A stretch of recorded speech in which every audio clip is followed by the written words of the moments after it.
तो gene regulation जो है ये है क्या एक्चुअल में? It is the process, it is the process of controlling genes in a cell's DNA which express themselves, so used to make a functional product such as protein. तो gene regulation जो है वो एक gene की functioning को control करता है. Different cells in a multicellular organisms may express very different sets of genes even though they contain the same DNA. That we all are aware of कि हर एक सेल अपनी फंक्शनिंग के हिसाब से एक्सप्रेशन देता है. अब लिवर जो है वहां पे जो सेल्स है वो वाइल्ड जूस बनाएंगे, जो हमारा इंटेस्टाइन है वहां पे इंटेस्टाइनल जूस सिक्रीट होगा. सभी के अदरवाइज सारे सेल जो है एक जाइगोट सेल, एक सिंगल सेल से ही अराइज हुए हैं डिवीजन के बाद. इन सभी में जो डीएनए सेगमेंट है वो सेम है, लेकिन एक्सप्रेशन जो है वो डिफरेंट है depending upon their functioning. So different cells in a multicellular organism, they may express very different sets of genes even though they contain the same DNA. RNA molecules, they play an important role in gene regulation in eukaryotes. RNA molecules का भी important role है gene regulation में. In eukaryotes, जैसे कि human है, जो gene expression है, it involves many steps, and gene regulation it can occur at any of these steps. तो बहुत सारे जीन्स जो हैं उनका जो रेगुलेशन होता है ये प्राइमरीली जीन ट्रांसक्रिप्शन के लेवल पे ही हो जाता है.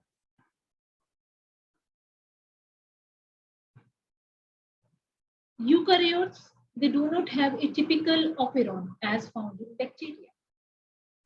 तो इसमें जो ट्रांसक्रिप्शनल रेगुलेशन है is much more elaborate in eukaryotic cells,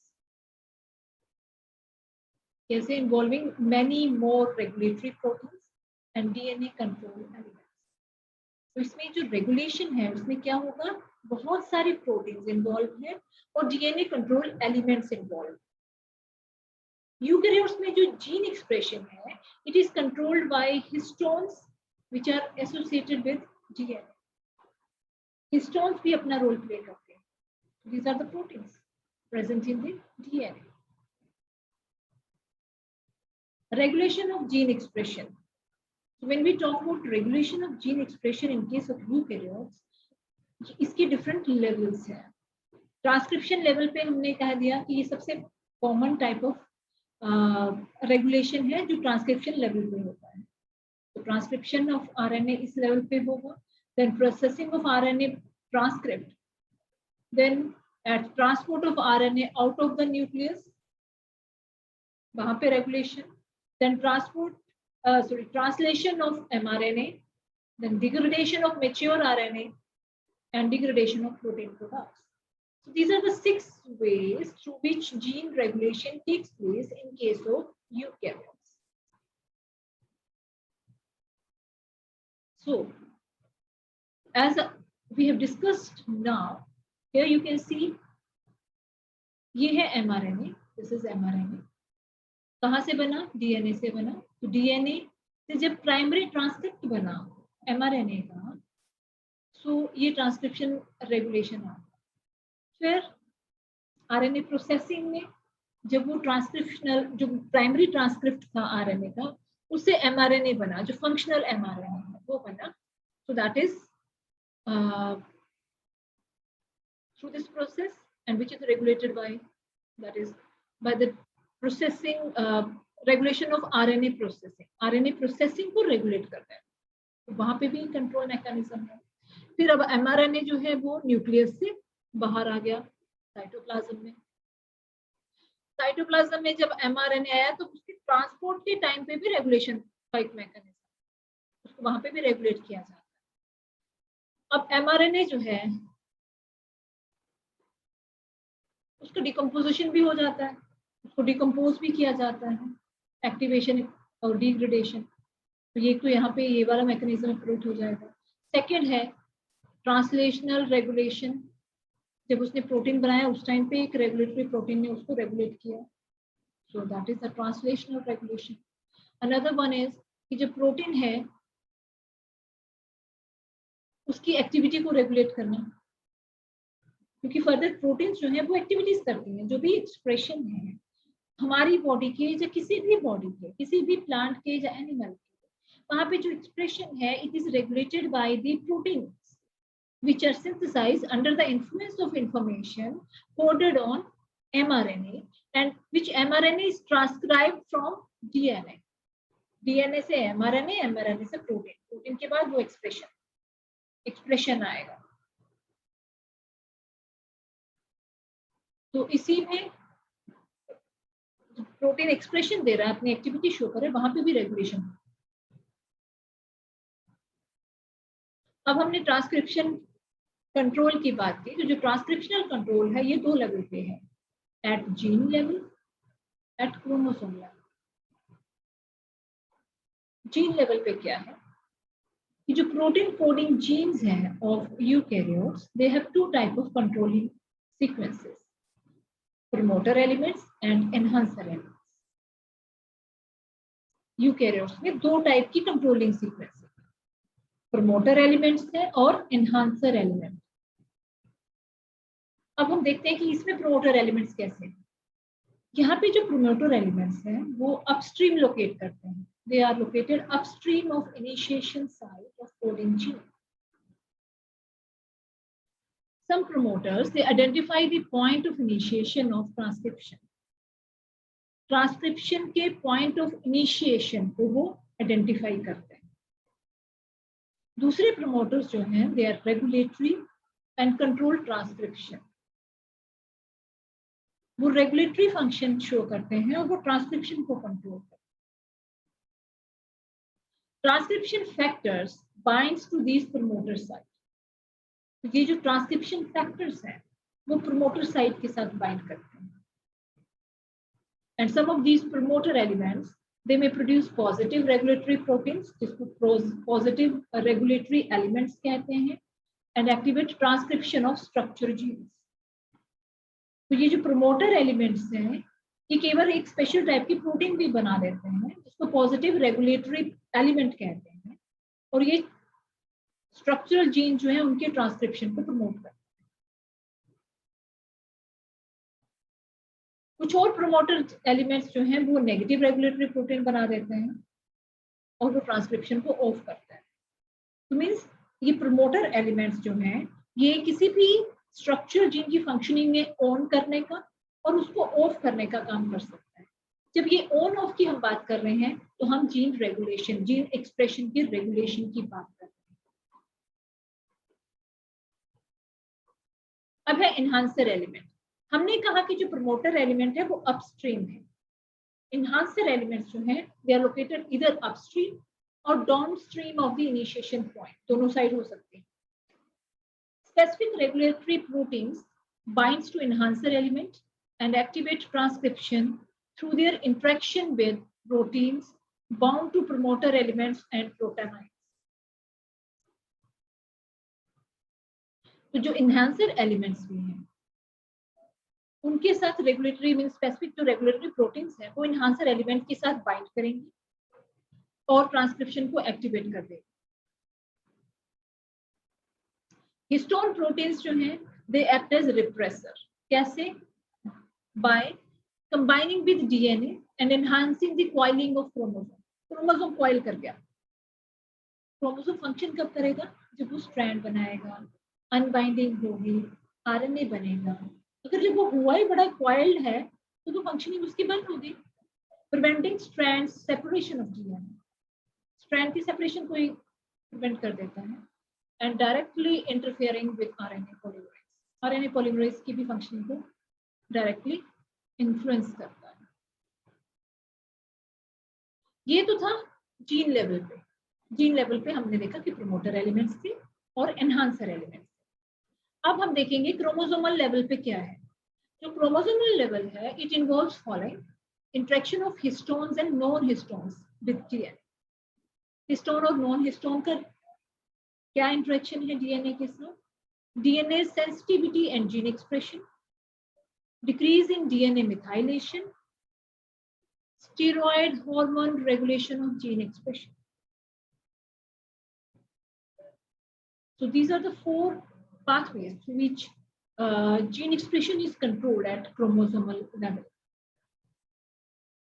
इसमें first है interaction of histones and non-histones with proteins, with DNA. Histones जो है they inhibit transcription by assembling nucleosome on Tata box on promoter region. तो जो TATA box है हमने पढ़ा हुआ है इसके बारे में, प्रमोटर रीजन में टाटा बॉक्स लोकेट करता है, उसकी बाइंडिंग करवा देंगे, असेंबली हो जाएगी, न्यूक्लियोसोम बना देंगे, इकट्ठा कर लेंगे उसको. Genes are activated when regulatory proteins bind to enhancer and disrupt nucleosome at TATA box. Genes कब एक्टिवेट होंगे? जब जो रेगुलेटरी प्रोटीन्स हैं वो एनहांसर के साथ बाइंड करेगी और वो न्यूक्लियोसोम को डिसरप्ट कर देगी, तोड़ देगी at TATA box. TATA box पे तो उसको खाली कर दिया, उस न्यूक्लियोसोम हटा दिया, वहां से प्रोटीन्स हटा दी. This allows binding of appropriate regulatory protein and transcription factor to promoters to initiate transcription. तो ये जो है ये रेगुलेटरी प्रोटीन्स और जो ट्रांसक्रिप्शन फैक्टर्स हैं टू प्रोमोटर उसकी बाइंडिंग को इनिशिएट करता है.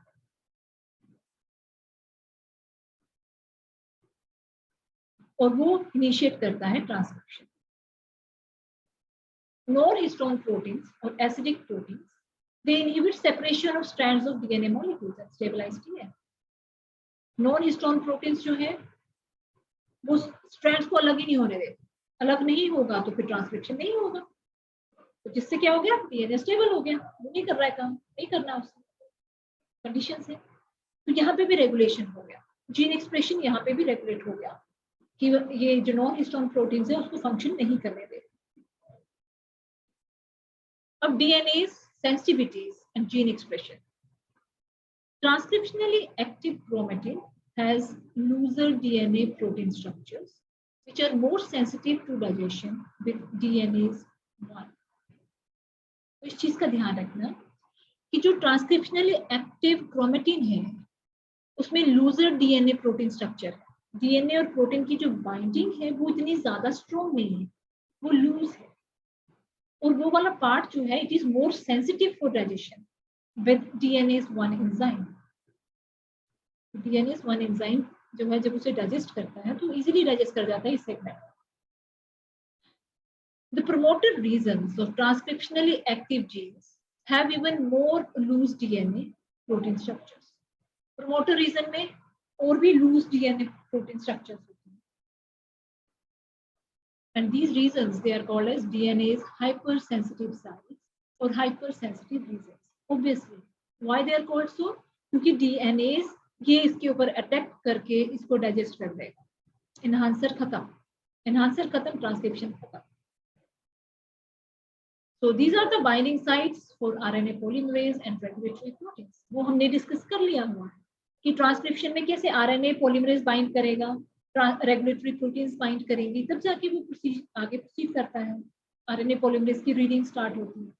अगर वो बाइंड ही नहीं कर पाया, उसके पास कोई प्रोमोटर रीजन ही नहीं अवेलेबल हुआ, तो वो बाइंड ही नहीं कर पाएगा, ट्रांसक्रिप्शन स्टॉप हो जाएगा. The decrease in DNA methylation. In many eukaryotes, gene activation is accompanied by decrease in level of DNA methylation. DNA methylation के level को decrease करता है. In addition to methyl group, certain bases in DNA and result in reduction in transcription. तो ये जो addition है, the addition of methyl group to certain bases in DNA. Bases जो है उनकी conformation change होगी, उनकी structure change होगी. अगर उसमें मिथाइल ग्रुप ऐड हो गया तो उससे रिडक्शन हो जाएगी ट्रांसक्रिप्शन की, ट्रांसक्रिप्शन रिड्यूस हो जाएगा, नहीं हो पाएगा. DNA methylation can cause long term inactivation of gene in cellular differentiation. तो वहां पे लॉन्ग टर्म इनएक्टिवेशन कॉज कर सकता है डीएनए मिथाइलेशन. तो जब भी जीन एक्टिवेशन हो डीएनए में, तो वहां पे जो डीएनए मिथाइलेशन है वो डिक्रीज हो जाए। अदरवाइज तुम देख ही सकते हो कि डीएनए मिथाइलेशन बढ़ा, ट्रांसक्रिप्शन कम हो जाएगा, फंक्शनिंग कम हो जाएगा। Then steroid hormone regulation of gene expression. Hormones का क्या काम है?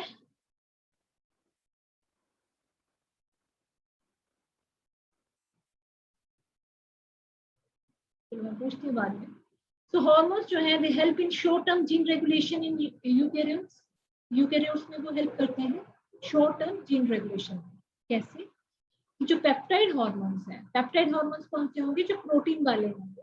दे help in the formation of cyclic amino acid monophosphate which acts as second messenger. जो सेकेंड मैसेंजर का काम करता है cyclic amino acid adenine monophosphate, it acts as second messenger. CAMP, it enters the nucleus and control gene activity. वो gene activity को control करता है। जो steroid hormones हैं, they make complex with specific receptor proteins. और ये जो complex है, then binds to the cell's genome to regulate the expression of specific genes.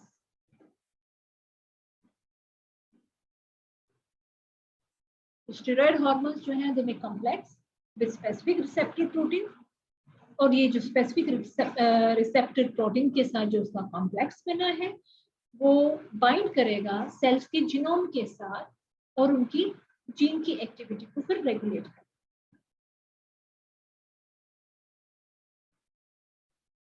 अब नेक्स्ट है control on RNA processing. RNA processing को कंट्रोल करना। तो यूकैरियोट्स में जो all the 3 types of RNA है, they are synthesized as precursor molecules. वो precursor molecules की फॉर्म में सिंथेसाइज होते हैं। Gene expression can be regulated at the level of processing of these precursor RNA molecules into functional RNA. तो ये जो precursor RNA molecules हैं, उनसे जब functional RNA बना, उसमें जीन एक्सप्रेशन जो है वो रेगुलेशन जो है वो इन्वॉल्व हो जाता है। आरएनए प्रिकर्सर के फॉर्म में बनते हैं, उसके बाद उनकी प्रोसेसिंग होती है, फिर ribosomal RNA, tRNA and mRNA बनते हैं।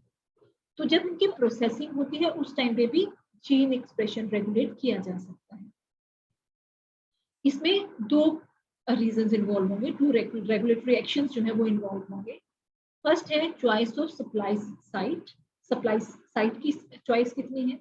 Choice of poly A site, कहाँ पे पोली ए टेल लगानी है उसकी चॉइस। तो ये 2 जगह हैं जहाँ पे जब स्प्लाइसिंग होती है और जो आरएनए का सेगमेंट है वो छोटा हो जाता है, तब इन रीजंस पे जाके रेगुलेशन हो सकता है। Control on transport of RNA. अब ट्रांसपोर्ट ऑफ आरएनए में कैसा कंट्रोल है? तो जो ट्रांसपोर्ट ऑफ एमआरएनए है from nucleus to the cytoplasm is another important control point.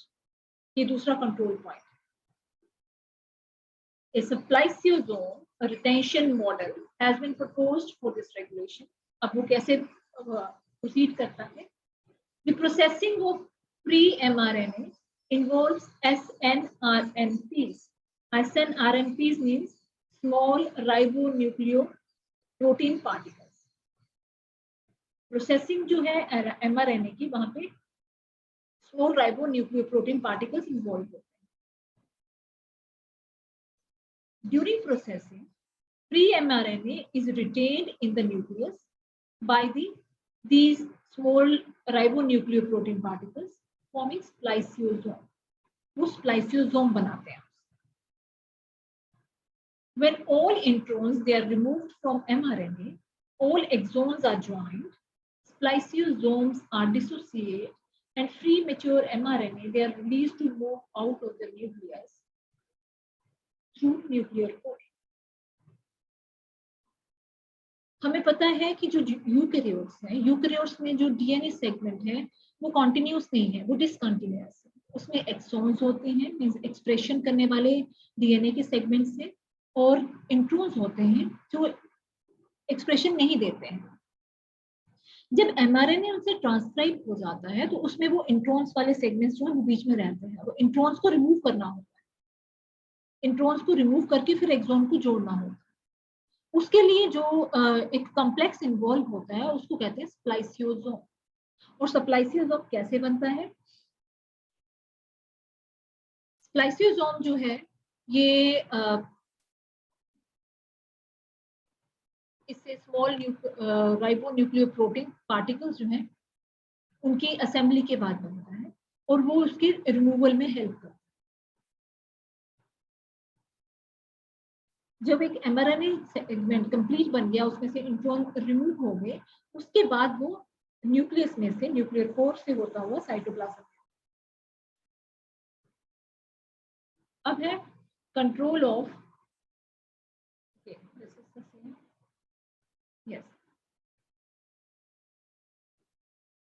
Control at translation of mRNA। अब mRNA बन गया, mRNA के बाद कैसे कंट्रोल होगा?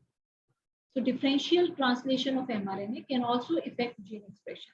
mRNA का differential translation हो गया, कुछ segment translate हो गया, कुछ नहीं हुआ। Addition of poly A tail is known to promote the initiation of translation. Translation कैसे initiate होगा? जब poly A tail add होगी। So the stored inactive mRNAs, they have shorter poly A tail as compared to active mRNAs. तो अगर किसी को inactive बनाना है, पोली ए tell जो है उसी को काट दो, जब उसको कम ऐड हो तो वो इनएक्टिव रहेगा। अगर लंबी होगी पोली ए टेल तो वो एक्टिव होगा। So this is how gene expression is regulated.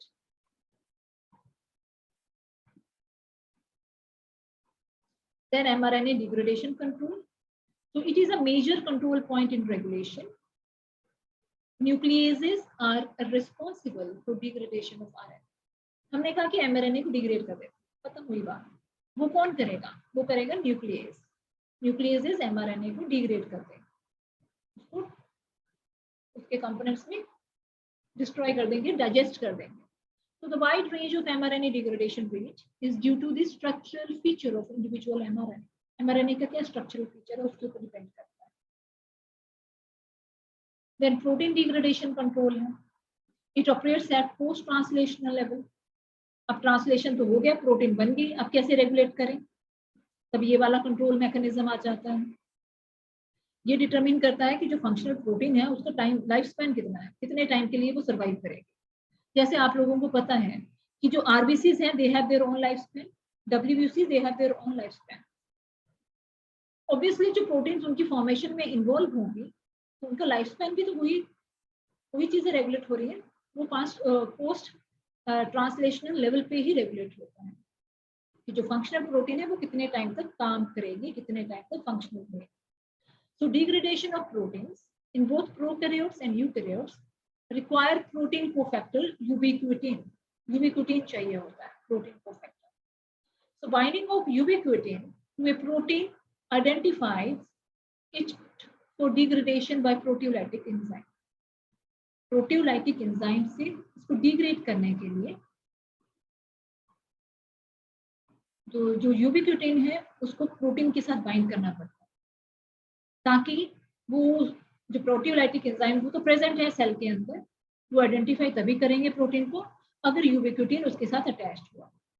तो यूबिक्विटिन उस प्रोटीन के साथ बाइंड करता है, प्रोटियोलाइटिक एंजाइम उसको नोटिस करते हैं कि वो वाला प्रोटीन है, इसको खत्म करना, वो उसके साथ अटैच कर जाते हैं, उसकी डिग्रेडेशन कर देते हैं। So the degradation of proteins marked with ubiquitin occurs at proteasome। तो प्रोटियोसोम में जाके ये सब mechanism. So here you can see ये है टारगेटेड प्रोटीन। टारगेटेड प्रोटीन के साथ ये यूबिक्विटिन जो है ये यहाँ पे प्रेजेंट है। ये यूबिक्विटिन एक्टिवेट हो गया by the addition of by the expenditure of 1 ATP and it forms ubiquitin ligase। ये अब टारगेटेड प्रोटीन के साथ अटैच हो गया। टारगेटेड प्रोटीन के साथ जब अटैच हो गया वहां पे भी एटीपी यूटिलाइज की तो इसमें यूबिक्विटिनेशन हो गया। यूबिक्विटिनेशन के बाद इसने एक कॉम्प्लेक्स स्ट्रक्चर बना दी जिसको कहते हैं प्रोटियोसोम। ये स्ट्रक्चर इसके अंदर चला गया, ये ऐसे एक स्ट्रक्चर बन गई है और प्रोटियोसोम में जाके फिर वो डिग्रेड हो गया, पॉलीपेप्टाइड सेगमेंट जो है वो ब्रेक हो जाए। अब यहाँ से ये जो प्रोटियोसोम है फिर से ब्रेक कर जाएगा इनटू यूबिक्विटिन.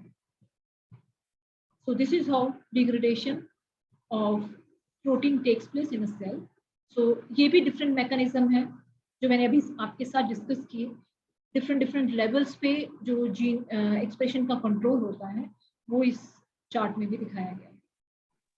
Thank you.